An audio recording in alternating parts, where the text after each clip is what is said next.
اعوذ باللہ من الشیطان الرجیم، بسم اللہ الرحمن الرحیم۔ مرد کی پسلی سے عورت کو بنا کے اللہ تعالیٰ نے مرد کو اپنی اس حکمت کا اشارہ دیا ہے کہ میں نے اس عورت کی تخلیق فرشتوں کی لائی مٹی سے نہیں کی۔ میں نے تمہارے جسم کے حصے سے عورت کو اس لیے نکالا کہ عورت کا تقدس اور پردہ قائم رہے۔ فرشتوں کو بھی خبر نہ ہونے پائی کہ زمین کی لائی ہوئی کس مٹی سے آدم کی تخلیق ہوئی، یعنی عورت کے تقدس کی حد تو دیکھیے کہ فرشتوں سے بھی اس کی بناوٹ کا پردہ لازمی قرار دیا۔ یہ بہت خوبصورت اور گہرا سوال ہے، عورت مٹی سے کیوں نہیں بنی؟ اس کا جواب قرآن و سنت کی روشنی میں یوں سمجھا جا سکتا ہے۔ اللہ تعالیٰ نے قرآن مجید میں فرمایا، یا ایھا الناس اتقوا ربکم الذی خلقکم من نفس واحدۃ وخلق منہا زوجہا۔ اے لوگو، اپنے رب سے ڈرو جس نے تمہیں ایک جان سے پیدا کیا اور اسی جان سے اس کا جوڑا بنایا۔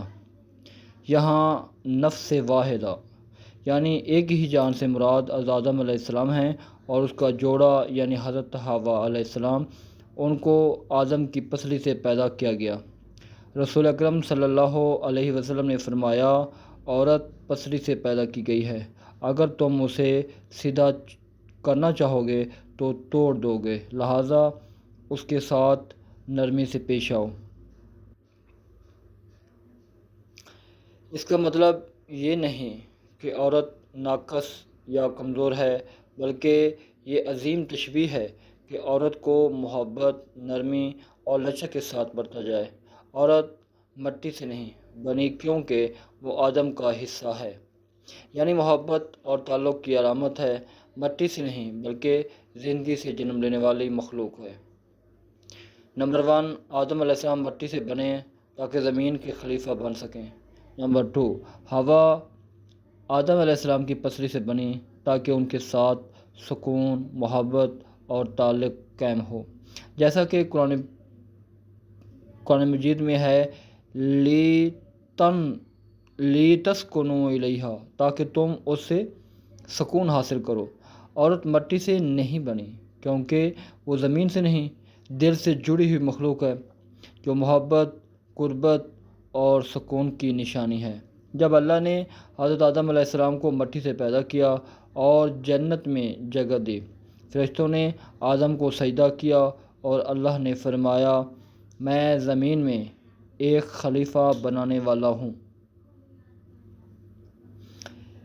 جنت میں سب کچھ ہونے کے باوجود آدم علیہ السلام کے دل میں ایک احساس تنہائی تھا، تب اللہ نے ان کے لیے ایک جوڑا پیدا کیا، حضرت حوا علیہ السلام۔